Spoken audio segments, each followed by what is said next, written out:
ありがとうございました。本日はこれで終了させていただきたいと思います。ありがとうございます。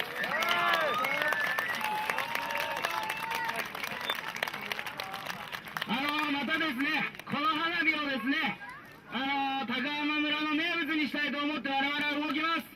皆さんもぜひご協力お願いします。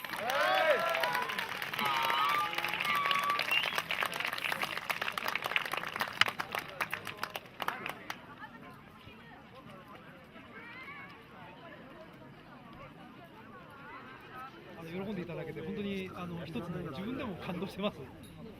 そういう感じが今自分で新しい新鮮な驚きかなと思ってるんですけどね。だからそれだけ花火にその効果があったっていうこともまた再確認できましたし、それも嬉しいことだし、でまたこの桜の中でできたっていうことも本当に嬉しいことです。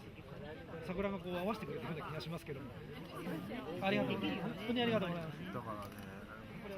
桜と花火のコラボレーション、信州高山花火ロマン。優雅な桜の上に咲いた素晴らしい花火。とっても贅沢なひとときをくださった高山村の皆さん、ありがとうございました。僕らはきっと待ってる、君とまた会える日々を。桜並木の道の上で手を振り叫ぶよ。